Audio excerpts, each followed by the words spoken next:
Mr. Speaker, I rise today to celebrate an important moment for the people of my state, of California, with the official qualification of Proposition 36 for the November ballot. This is the initiative to end the era of Prop 47 in California, which has been responsible for a huge increase in theft, in other crimes, in homelessness, in drug use, in drug overdoses, and a whole host of other problems.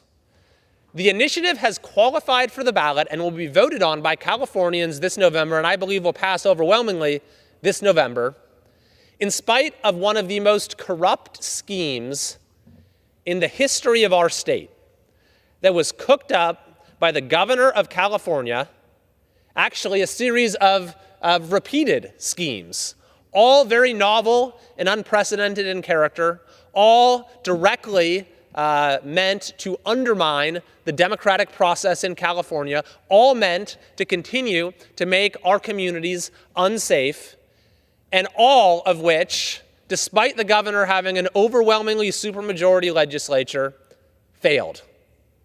The people of California, despite the governor's best efforts, will have the chance to reverse one of the most damaging laws in our state's history.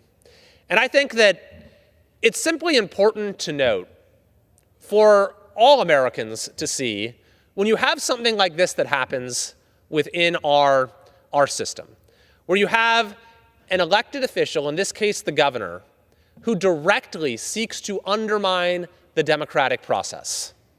After they tried and tried to stop this initiative from getting the requisite signatures to qualify for the ballot, in every way, they began a scheme to try to remove it from the ballot, using a host of pressure tactics to try to get the organizers of the initiative to withdraw it. When that failed, the governor came up with a truly unprecedented scheme where they inserted poison pills into a smattering of existing public safety bills in the legislature. And these poison pills stated something truly incredible, which is to say that they would be automatically reversed if voters passed the End Prop 47 initiative in November. The point of this was to give the Attorney General a pretext for lying to voters about what the initiative would do. They'd say because now there was this poison pill that would reverse all of these public safety bills if voters passed the initiative, that the initiative is actually an anti-public safety bill.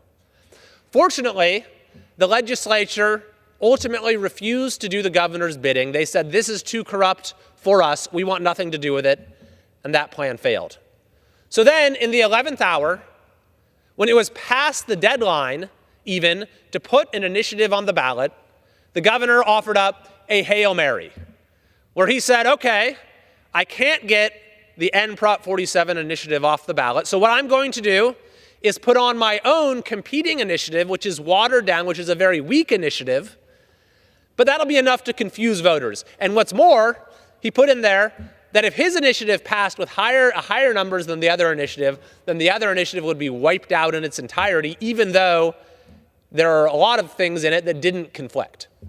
It was literally a mechanism that the governor proposed, drafted, introduced in the legislature to overturn the results of a democratic election in California, where the N47 initiative could have passed with 60% of the vote, and nevertheless, it would have been null and void according to the trick that the governor tried to implement. He even moved back the deadline for propositions to qualify. He even moved back the deadline for the Secretary of State to number the propositions so that his own fake proposition, the Imposter initiative we called it, would get a higher number and then have a better chance of getting more votes.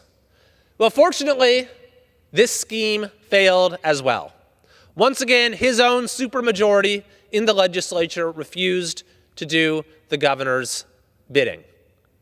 And so now it's official. Californians will have the opportunity to vote on what has now been numbered as Proposition 36. It will be a fair vote where voters can decide whether we want to continue with this failed experiment or whether we want to return respect to our law enforcement officials. We want to have appropriate consequences for thieves. We want to be able to get drug offenders the treatment they need. We want to be able to hold fentanyl dealers accountable. That's what this initiative is going to do.